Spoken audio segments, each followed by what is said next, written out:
안녕하세요. 영화나의 책라디오에 오신 여러분 반갑습니다. 저는 영화나입니다. 5월입니다. 올해 5월은 연휴가 많죠. 얼마 전에 노동절 연휴도 있었고 또 이번 주 금요일부터 어린이날 연휴가 시작이 되죠. 그리고 마지막 주에 석가탄신일 대체공휴일까지 생겼잖아요. 5월은 한마디로 연휴 풍년이네요. 아마 회사 다니시는 분들, 그중에 이런 공휴일을 잘 적용을 받으실 수 있는 분들은 이번 5월이 굉장히 행복하시지 않을까 싶습니다. 일주일에 4일만 일하면 참 좋을 텐데요. 그쵸? 저는 지난 노동절 연휴에 영덕이랑 경주 다녀왔거든요. 경주는 가본 적이 있었는데 영덕은 이번이 처음이었어요. 영덕에 가서 물론 대게도 먹었지만 바다를 봤는데 바다가 너무 예쁘더라고요. 동해인데 남해 같은 느낌이랄까요? 사실 제가 물에 들어가는 건 싫어하는데 바다를 보는 건 참 좋아하거든요. 오랜만에 넓고 푸른 바다를 바라보니까 뭔가 리프레시 되는 느낌이었습니다. 이제 2023년도 3분의 1이 지나갔고 3분의 2가 시작되는 시점이 됐잖아요. 여러분께서도 이렇게 한 번은 일상을 좀 리프레시하는 순간을 만들어 보셨으면 좋겠습니다. 오늘은 16번째 책을 소개해 드리는 날인데요. 오늘의 책은 내 머릿속 생각 끄기입니다. 올해 3분의 1이란 시간을 보내고 이제 나머지 시간들을 잘 보내기 위한 준비를 하면서 뭔가 생각과 태도를 재정비하는 데 도움이 될 만한 책이 없을까 살펴보다가 좋은 기회가 생겨서 이 책을 소개해 드리게 됐네요. 일단 책 제목부터 굉장히 눈길을 끕니다. 내 머릿속 생각 끄기. 부제는 보이지 않는 세계가 내 세상을 망치기 전에. 이 책은 개인 성장과 스트레스 관리, 의사소통 기술에 대해 많은 책을 쓴 베스트셀러 작가와 심리학 분야 전문 작가 두 명이 함께 쓴 책인데요. 영국과 미국 아마존에서 오랜 기간 베스트셀러였다고 합니다. 뭐 생각과 고민이 많아서 힘든 건 전 세계적으로 똑같은 것 같습니다.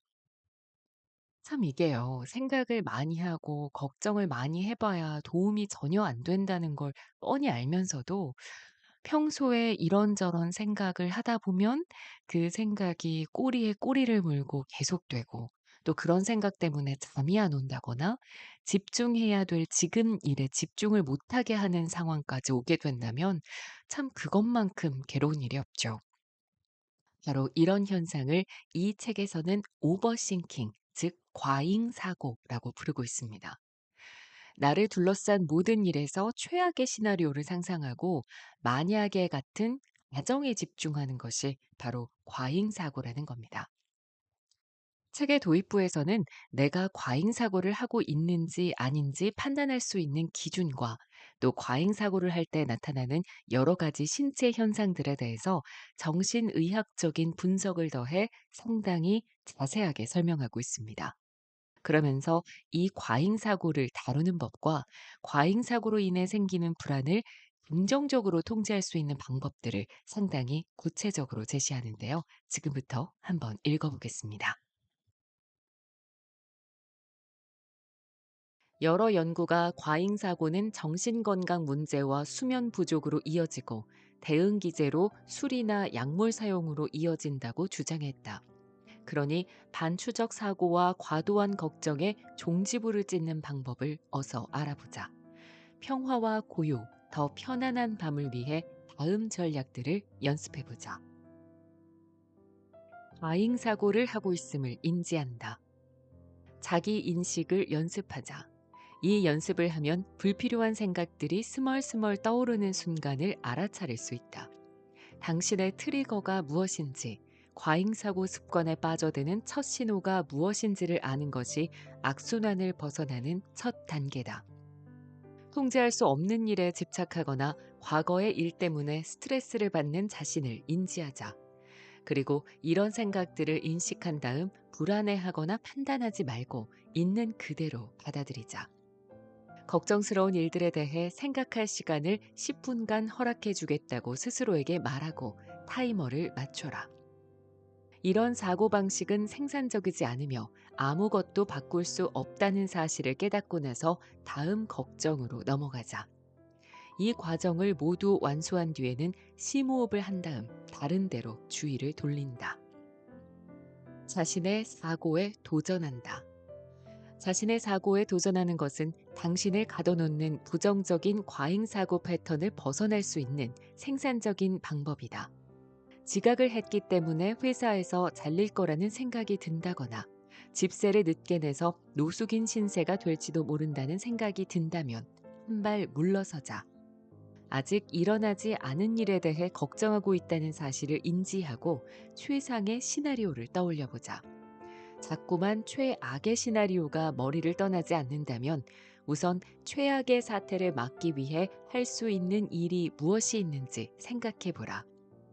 예를 들어 알람이 울리지 않는 바람에 회사에 지각을 하게 되었다면 머릿속을 괴롭히는 생각에 귀를 기울이며 허둥지둥하는 대신 당신의 사고에 도전하라. 할 수 있는 것이 무엇이 있는지 스스로에게 묻자. 조금 늦는다고 회사에 전화할 수 있을까? 간신히 제 시간에 도착할 수도 있을까?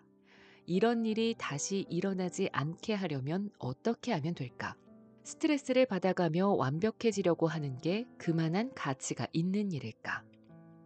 세상에 완벽한 사람은 없다는 사실을 인지하고 또 이해하자. 한 발 물러나 논리적으로 생각하면 많은 일들을 더 쉽고 빠르게 처리할 수 있다는 사실을 알게 된다. 문제 해결에 집중한다. 자신의 생각에 도전하는 것과 비슷하게 문제를 해결하는 방법들을 찾아보자. 문제를 해결하면 되는데 뭐하러 문제에 계속 사로잡혀 있겠는가? 어떤 일이 왜 일어났는지 자문하지 말고 어떻게 해결할 수 있을지를 자문하자. 문제와 스트레스 요인에 관해 해결책을 단계적으로 생각해 볼 때 두뇌는 당신의 통제하에 움직이게 되고 연습을 거듭할수록 자연히 문제를 더 효율적으로 해결할 수 있게 된다. 문제가 생겼다고 해서 스스로를 괴롭히는 대신 좀 더 여유를 가지고 시간을 들여 문제를 인지하자. 해결책을 찾아보고 어떻게 상황을 바꿀 수 있을지 자문하자. 바뀔 수 없는 상황이라면 잊어버리고 다른 일에 집중하자. 마음 챙김을 배우고 연습한다. 마음 챙김이란 우리를 이 순간에 존재할 수 있도록 도와주는 탁월한 기법이다. 지금 당신이 존재하는 현재에 집중하는 게 마음 챙김이다. 지금 이 순간, 이 공간, 이 존재 말고는 그 무엇도 중요하지 않다는 것. 당신과 당신의 생각은 하나라는 것이 마음 챙김의 가르침이다. 생각해보자. 의도적으로 지금 여기에 온 정신을 쏟고 있으면 과거나 미래를 생각할 수 없다. 과거를 후회하면서 과거에서 빠져나오지 못하고 있거나 다가오지 않은 미래 때문에 불안하다면 의도적으로 현재에 존재하는 연습을 해보자. 마음 챙김을 연습하면 과잉사고와 부정적 사고를 줄이는데 큰 도움이 된다. 채널을 바꾼다. 만약 내가 당신에게 분홍 구름 위에서 폴짝폴짝 뛰는 보라색 코끼리를 생각하지 말라고 한다면 당신은 어떻게 할까? 코끼리를 생각하지 않으려 아무리 애써도 코끼리의 색깔과 코끼리의 움직임이 자꾸 생각날 것이다. 무언가를 하지 않으려 노력할 때도 마찬가지 일이 일어난다. 무언가에 대해 생각하지 말자고 마음먹으면 역효과가 날 수밖에 없다. 그러니 생각을 멈추려 하는 대신 지금 떠오르는 생각을 있는 그대로 받아들이자. 그리고 운동을 한다거나 친구에게 전화를 걸어 가벼운 잡담을 던진다거나 아니면 친구의 말에 귀를 기울이며 주의를 다른 데로 돌려보자. 다른 사람, 다른 일에 집중하고 있을 때는 과잉사고나 걱정이 아닌 다른 일에 시간을 쏟게 된다. 당신의 생각을 상징하는 그림을 그려보자. 일기를 써보자. 당신이 지금 느끼는 기분과 어울리는 다른 단어들을 찾아보자.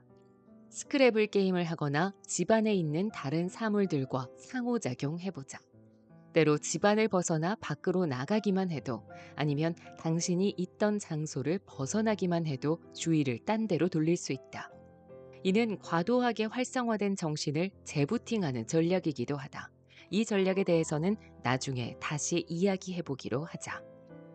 결론적으로 이런 기술들을 연습하면 할수록 정신을 고요하게 다스리는데 더 능숙해질 수 있다. 정신이 고요해지면 심사숙고하는 일도 더 잘할 수 있다.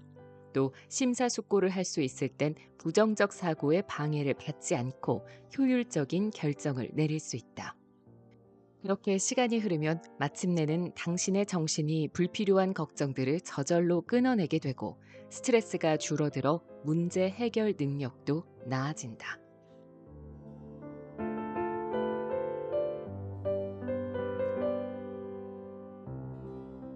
걱정은 밤에 초조감을 느끼게 하거나 잠들지 못하게 하고 면역 체계를 공격하며 외상 후 스트레스 장애에 걸릴 가능성을 높이고 젊은 나이에 사망할 위험성을 높인다. 엄청난 불안을 유발하는 걱정 이면에 놓인 생각은 우리가 단 한 가지 단순한 진실을 받아들이지 못하기 때문이다. 바로 우리가 우리 삶에 일어나는 어떤 일들을 통제할 수 없다는 진실이다. 대부분의 사람들이 걱정을 하는 주된 이유는 모든 선택이나 결정을 곱씹어 생각하거나 자신이 무언가를 통제할 수 없다는 사실을 받아들이지 못하고 그 결과 마음을 편하게 하기 위해 완벽주의자나 통제광이 되기 때문이다. 하지만 모든 걸 통제하거나 완벽히 해내야 한다는 생각이 정말로 당신 마음을 편하게 하는가? 당신의 대답이 아니오라면 이제 정신을 긍정적인 방향으로 통제할 수 있는 방법들을 살펴보자. 걱정 시간을 만든다.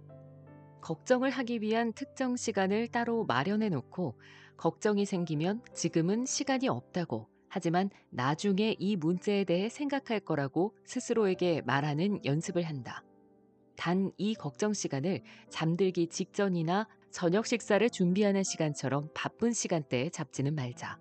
또 걱정 시간이 1시간을 넘기지 않도록 한다. 이런 방법을 쓰면 걱정을 하고 효과적인 해결책을 찾을 만큼 충분한 시간이 생긴다. 이 시간을 명상이나 심호흡 연습으로 마무리해보자. 낮 시간에 걱정이 떠올라서 떨쳐버릴 수가 없다면 걱정을 글로 쓰고 받아들이자. 떠오르는 생각을 회피하거나 한 구석에 치워버리려고 한들 생각은 더 심해지고 소란해질 뿐이다. 걱정이 사라지지 않는다는 사실을 받아들인 다음 앞으로 나아가자.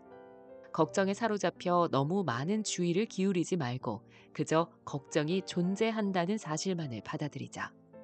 걱정 시간이 오면 낮에 써둔 메모를 모두 살펴보며 평가한다. 일기를 쓴다. 일기가 효과적인 것은 바쁜 일과 중에 걱정거리를 생각으로만 하게 되면 비논리적이나 비이성적이 되기 쉽기 때문이다.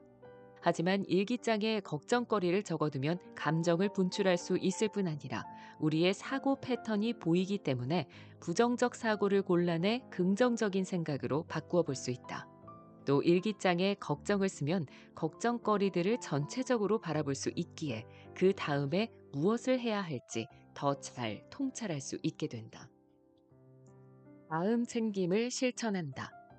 마음 챙김이란 의식적으로 지금 이 순간에 존재하는 것이다. 예를 들면 빨간색을 바라보고 방 안에 빨간색 사물이 몇 개나 있는지 세어본다든지 음식을 먹고 마실 때 음식의 맛, 질감, 냄새, 생김새를 있는 그대로 완전히 받아들이는 것이다. 한층 깊은 의미에 대해 말하자면 걱정이 찾아오면 이를 분석하지도 판단하지도 불안해하지도 말고 그저 이 걱정은 하나의 생각일 뿐이고 그게 다라는 사실을 받아들여 보자. 걱정 앞에서 당신이 해야 할 행동은 없다. 걱정과 연관시켜야 하는 감정도 없다. 당신이 할 일은 오로지 걱정이 그 자리에 있다는 사실을 인정하는 것뿐이다. 운동을 하거나 몸을 움직인다. 정신건강에 대한 거의 모든 연구는 이런 장애가 신체에서 기인하는 것일 수도 있다고 말한다. 더 건강한 음식을 더 잘 먹으면 에너지가 더 많이 생겨난다. 에너지가 많아지면 이 에너지를 분출할 수 있도록 운동을 비롯한 생산적인 방법을 찾게 된다. 마음 챙김 달리기, 몸을 이완시켜주는 요가, 윗몸 일으키기, 아니면 집안의 편안한 장소에서 제자리 뛰기, 스쿼트, 팔굽혀펴기 같은 제자리 운동을 해보자. 복싱 수업을 듣거나 스포츠 팀에 들어가는 것도 좋다. 혈류가 흐르고 심장이 펌프질을 하기 시작하면 머릿속에 떠오르는 많은 걱정에 쓸 정신적 에너지가 줄어들고 따라서 밤에 잠도 더 잘 온다. 통제할 수 없는 것들이 무엇인지 구분한다. 심리치료사나 상담사의 도움을 받는 것이 가장 좋겠지만 어떤 이유로건 혼자 해결해 보고 싶다면 스스로 통제할 수 있는 것들이 무엇인지 알고 통제할 수 없는 것은 잊어버리자. 예를 들면 타인의 행동은 우리가 통제할 수 없다. 그럼에도 우리가 그 행동에 어떻게 반응할지, 상대의 말이나 행동 속에서 무엇을 인지할지는 통제할 수 있다. 특정 상황에서 또는 타인과 마찰이 생길 때 우리가 통제할 수 있는 것은 오로지 스스로의 반응이나 행동뿐이라는 사실을 이해하자. 두려움을 평가한다. 걱정이 너무 많아 감당하기 힘들면 잠시 멈추고 걱정의 뿌리를 찾자. 보통 걱정은 어떤 일이 일어날 것 같다는 두려움에서 출발한다. 또 두려움은 당신이 여태 인지하지 못한 걱정에서 온다. 스스로에게 물어보자. 내가 미래를 예측하고 있는 걸까? 앞으로 어떤 일이 일어나건 내가 해결할 수 있을지를 의심하고 있는 걸까? 우리는 대개 스스로를 통제하고 상황을 해결하는 자신의 능력을 과소평가한다. 때로는 두려움을 직면하고 자신의 사고에 도전하고 일어날 일을 일어나게 놓아두어야 할 때가 있다. 아마도 생각했던 것만큼 상황이 나쁘지 않다는 걸 알게 될 것이다. 명상을 한다. 명상은 가장 효율적인 이완 전략이다. 이완되어 있을 때 두뇌 역시 긴장을 풀고 잠시 휴식을 하기가 더 쉽다. 대부분의 명상은 호흡에 초점을 맞춘다.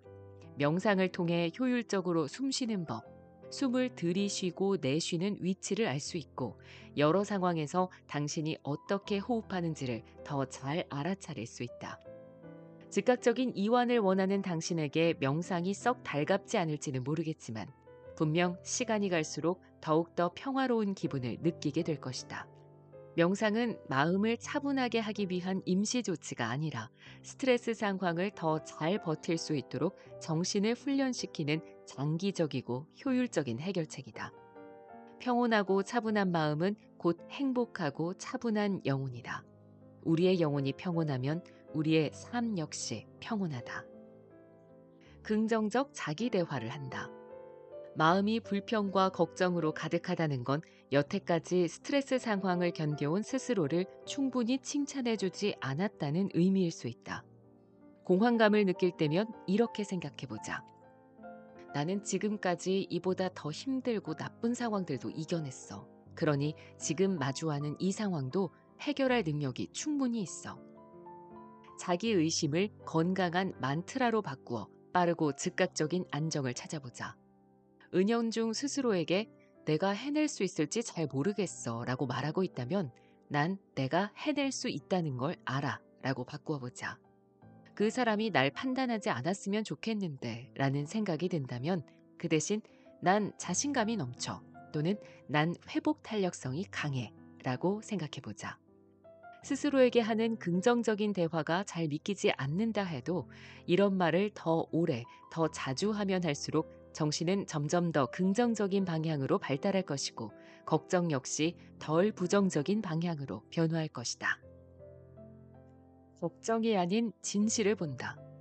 과거나 미래를 걱정할 때면 대신 이렇게 생각해보자. 우리에게 있는 건 지금 이 순간뿐이야. 난 어제를 통제할 수도 없고 내일을 예측할 수도 없어. 걱정이나 두려움 대신 진실을 생각한다면 지금 이 순간을 차분하게 살아낼 수 있는 자신을 발견할 수 있다. 보통 우리는 통제할 수 없는 것들을 걱정하고 미래를 예측하려 들거나 지금 일어나는 일에 대해 지나친 스트레스를 받는다. 회의에 참석해서 좋은 모습을 보일 수 있을지, 잘할 수 있을지 걱정된다면 스스로에게 이렇게 말해보자. 날 봐. 지금까지 잘하고 있잖아. 만약 실수를 해도 바로잡을 수 있을 테고 그렇게 할 거야. 긍정적 사고를 강화하고 걱정 대신 진실을 바라보면 걱정은 줄어들고 시간이 흐를수록 이 전략은 점점 더 쉽고 자연스럽게 실행할 수 있을 것이다. 만약에가 아니라 어떻게가 중요하다. 만약에 집에 불이 나면 어쩌지? 라든가 만약에 조명 플러그를 뽑지 않고 나왔으면 어쩌지? 또는 만약에 뭔가를 잊었으면 어쩌지? 같은 생각으로 스트레스를 받는다면 그 대신 이렇게 생각해 보자. 집에 불이 날 가능성은 얼마나 될까? 조명 문제를 어떻게 해결할 수 있을까? 뭔가를 잊었다면 어떻게 대처하지? 만약에를 어떻게로 바꾸었을 때의 차이를 알겠는가? 대부분 만약에로 시작하는 걱정들은 과장되고 비합리적이고 때로는 비논리적이다. 미지의 것을 받아들인다. 누구나 미지의 것을 맞닥뜨린다. 미래에 무슨 일이 일어날지는 그 누구도 모르기에 미지의 것을 상상하고 걱정한다는 것은 통제할 수 없는 일들을 자꾸 생각하며 스트레스를 받는 것이다. 모든 걸 알고 계획해야만 직성이 풀리는 사람들이 너무 많다. 그저 내버려 두는 것을 전략으로 삼자. 예기치 못한 일들이 일어날 수도 있음을 이해하고 최선의 상황을 바라고 그 이상의 무언가를 기대하지 말자. 결론적으로 걱정은 두려움에서 기인하고 두려움은 불안감을 유발한다. 불안해지며 논리적으로 사고해야 한다는 사실을 잊어버리므로 걱정에 사로잡혀 걷잡을 수 없는 사고 회로에 갇혀버린다. 지나친 걱정을 극복할 수 있도록 지금까지 이야기한 효율적 전략들을 개발하고 또 늘려가다 보면 어느새 불안감은 줄어들고 스스로를 비롯한 더 많은 것들을 통제할 수 있음을 알게 될 것이다.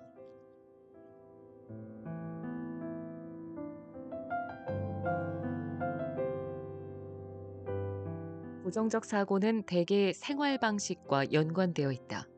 긍정적 영향에 둘러싸여 지내는 사람은 긍정적 사고가 발달할 가능성이 높지만 부정적 환경과 해로운 사람들에게 둘러싸여 지내는 사람은 부정적 사고와 감정이 발달할 가능성이 높다. 가만히 있다가 아무 이유 없이 최소한 겉보기에는 별 이유 없이 신경이 날카로워진 적이 있는가? 그럴 때 당신은 그저 자신이 신경이 날카로운 사람이며 긴장이 풀리지 않는다는 사실을 받아들였을지 모른다. 그건 당신이 생활 속 해로운 것들에 익숙해졌기 때문이다. 조심하지 않는다면 해로운 것은 어디서든 주변의 무엇에서나 찾아올 수 있다. 해로운 연애를 할 수도 있고 해로운 집주인에게 세를 들어 살 수도 있고 해로운 고용주 밑에서 일할 수도 있으며 가장 친한 친구가 해로운 사람일 수도 있다. 무엇이 당신에게 해를 끼치고 있건 간에 자신이 해로운 상황에 있다는 사실을 알아차리고 이 상황을 빠져나올 수 있는 조치들을 시작해야 한다.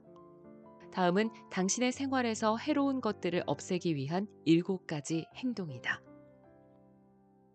상황을 분석한다. 지금의 상황을 분석해 해로움의 뿌리를 찾아보자. 예를 들면 가장 최근에 잠시나마 마음이 편했던 때는 언제였지? 어머니 댁에 갔을 때였나? 그때 무슨 생각을 하고 있었던가? 어떤 장소에서 행복감을 느끼나? 내면이 조화를 이루고 있을 때면 어떤 기분이 드는가? 그 다음으로는 당신의 상황 또는 지금 당신의 인생에서 이런 내면의 평화를 얻기 위해 부족한 것이 무엇인지 찾아보자. 함께 사는 사람이 부정적 사고를 유발한다면 그 사람의 어떤 면이 그토록 부정적인지, 이 부정적 감정에서 빠져나오려면 어떻게 해야 하는지 알아보자. 집주인 때문에 신경이 예민해지거나 스트레스를 받고 그 때문에 부정적 사고를 하게 된다면 집주인과 관계를 끊을 수 있는 방법을 찾아보자. 해로운 것이 무엇이건 간에 중요한 건 즉각 행동을 취하는 것이다. 미루면 해로운 것에 대한 두려움만 커질 뿐이다. 부정적인 것을 긍정적인 것으로 바꾼다. 부정적 상황을 알아냈다면 이제 부정적 환경을 긍정적 환경으로 바꿀 때다. 예를 들면 집에 있을 때 스트레스를 받고 불편하다면 달리기를 하러 나가는 습관을 만들거나 날마다 보상이 될 만한 행동들을 해보자. 좋아하는 커피를 마신다거나 사랑하는 강아지와 공원을 산책하는 일이 보상이 될 수도 있다.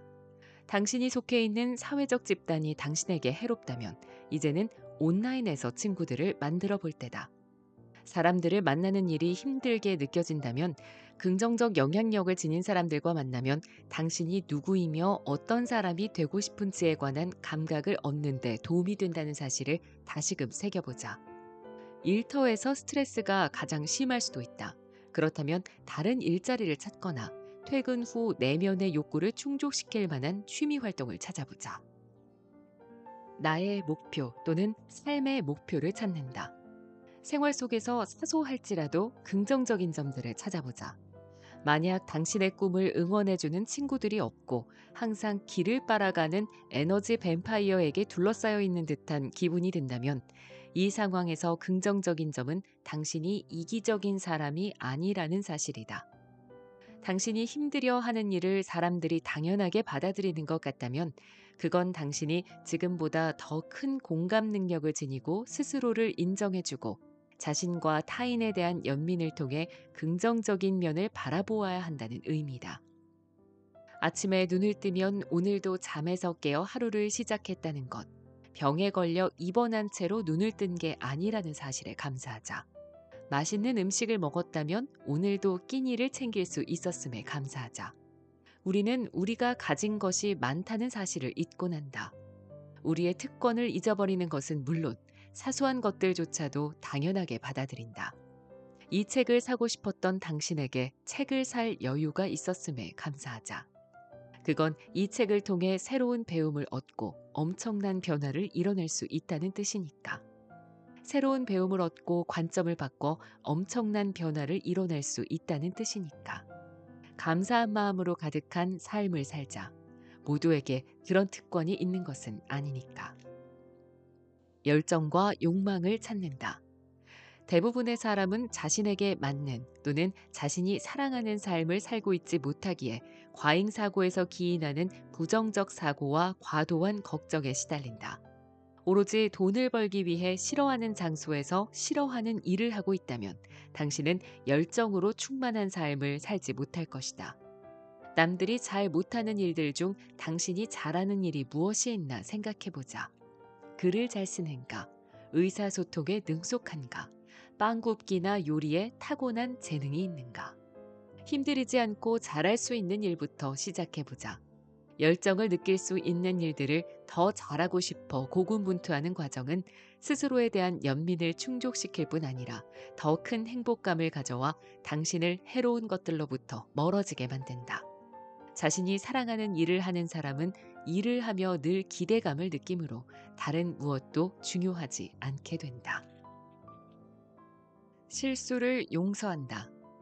변화란 한순간에 일어나는 게 아니라는 점을 잊지 말자. 많은 사람들이 변화를 겪고 연습을 거듭할수록 나아진다. 변화는 우리가 바라는 만큼 뚜렷하지 않게 일어나기도 한다. 예를 들면 나 역시 부정적 사고에 사로잡힌 나머지 절대 나아질 수 없으리라 생각한 적 있었다. 그때 나는 생활과 주변 환경을 바꾸기 시작했다. 식습관을 바로잡고 매일 짧은 산책을 하고 내 사고 패턴을 인식하려 온종일 노력했다. 부정적 사고가 찾아오는 순간마다 이를 알아차리고 진실과 회고로 부정적 사고에 도전했다. 내 주변 환경은 내게 도움이 되지 않았고 이대로는 나아질 수 없다는 생각이 들었기에 나는 이사를 해서 나만의 집이라는 감각을 새롭게 만들어갔다. 내가 변화했다는 걸 알아차린 것은 살았던 집을 찾아와 예전 룸메이트들을 만난 뒤였다. 그들은 여전히 예전 그대로였지만 나는 내가 그때보다 강해졌으며 그들과 함께 살던 시절과는 완전히 다른 방식으로 생각하게 되었다는 것을 알게 되었다. 내 경우와 마찬가지로 변화는 쉽게 일어나지 않고 어쩌면 변화를 당신이 알아차리지 못할 수도 있다. 그럼에도 변화는 일어난다. 누구에게나 힘든 나날은 있다. 그럴 때는 참을성을 가지고 때로 힘든 날이 하루 이틀, 어쩌면 연속으로 사흘간 이어질 수 있다는 걸 받아들이자. 실수는 당연히 발생하는 것이고 실패를 통해서만 앞으로 나아갈 수 있다는 걸 받아들이자. 우리는 건강한 습관보다 실수에서 더 많은 걸 배운다. 실수는 매번 우리에게 새로운 무언가를 가르쳐 주며 어째서 건강한 습관이 필요한지 상기하게 만들기 때문이다.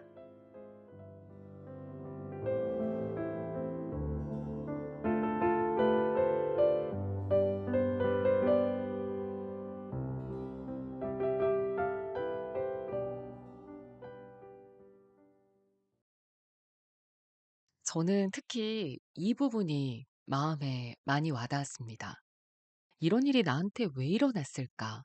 왜 하필이면 나에게 이런 일이 생겼을까?' 이렇게 자문하거나 자책하지 말고 '어떻게 해결할 수 있는지에 집중하자. 만약에를 어떻게로 바꾸자.' 이 부분이 바로 저에게 가장 인상 깊은 구절이었습니다.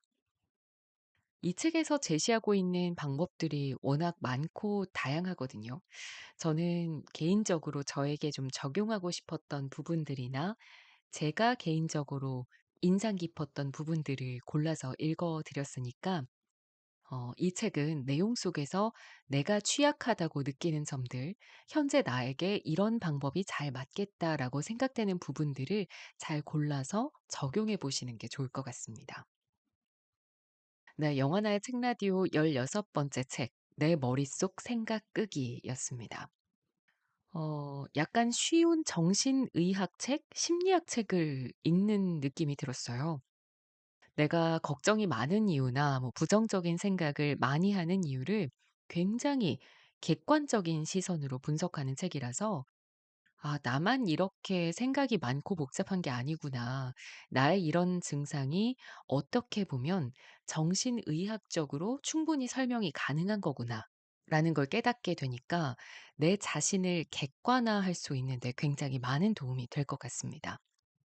왜 생각이나 걱정에 빠져 있다 보면 헤어나오기가 무척 어렵잖아요.